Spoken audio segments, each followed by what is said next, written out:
আমার দেবরটাকে নিয়ে না পারে না। এই দেবরটাকে নিয়ে অনেকটা ডিপ্রেশনের ভিতর আসছে। বুঝতেছি না কি করব। দেবরের হাত ধরবো নাকি হাজব্যান্ডের সাথেই থাকবো। আমার হাজব্যান্ড আবার আমাকে অনেক ভালোবাসে, মন থেকে অনেক আদর করে, কিন্তু এক জায়গায় সে দুর্বল। সে আমাকে শারীরিক সুখ দিতে পারে না।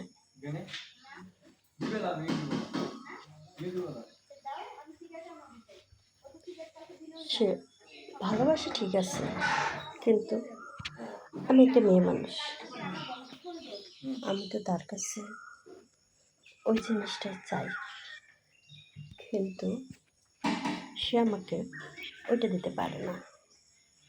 তাছাড়া সব কিছুই দিতে পারে, টাকা পয়সা, বারে গাড়ে, এই যে দামি দামি শাড়ি, কসমেটিক, গহনা, সব কিছু সে আমাকে দিতে পারে।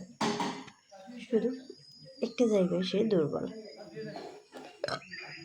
আর একটা মেয়ে মানুষ এটাই তো চাই। তার তো চাহিদা একটাই, স্বামী তাকে ভালো রাখবে, আদর সোহাগ করবে। বাবার বাড়িতে তো টাকা পয়সা, খাওয়া দাওয়া, গহনা শাড়ি, এগুলো তো মেয়ে মানুষের অভাব হয় না। শুধু একটাই চাহিদা, মানসিক শারীরিক সুখ। এটাই যদি স্বামী দিতে না পারে, সেই স্বামীর কাছে থেকে কী করব। আর আমার দেবর, সে দেখতেও স্মার্ট, অনেক হ্যান্ডসাম, তার মধ্যেও সব কিছুই আছে। সে আমাকে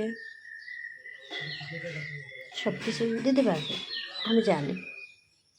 এর আগেও তার সাথে আমার অনেক মেলামেশা হয়েছে। তার সাথে আমার দেবরের সাথে গোপনে আমার সম্পর্ক আছে, কারণ আমার স্বামী যেটা আমাকে দিতে পারে না, আমার দেবর আমাকে সেটা দেয়। যার জন্য এ বাড়িতে আমি এখনো আছি, না হলে অনেক আগে চলে যেতে পারতাম। লোকজন এত চিল্লাচিল্লি করে, আমার ননদটা না এত বেয়াদবের বেয়াদব, সারাক্ষণ শুধু চিল্লাচিল্লি করতেই থাকে। এবার ভাবতেছি দেবরের কাছে যাব না স্বামীর কাছেই থাকবো। আচ্ছা, আমি একটু চিন্তা ভাবনা করে দেখি কার কাছে থাকলে আমার ভালো হবে। স্বামীকেও ছাড়তে পারতেছে না, দেবরকেও ছাড়তে পারতেছে না, দুইটাকেই আমার চাই। কিন্তু কিভাবে এটা বুঝতেছে না। দেবরের কথা তো কারো কাছে বলা যাবে না, ওর কথা যদি কারো কাছে বলে সবাই আমাকে অপবাদ দিবে, কলঙ্ক দিয়ে বাড়ি থেকে বের করে দিবে। খুব ডিপ্রেশনের মধ্যে আছে। আপনারা সবাই আমাকে একটু বুদ্ধি দেন, আমি কী করবো, কার কাছে থাকবো? আমার হাজব্যান্ডের কাছে না আমার দেবরের কাছে?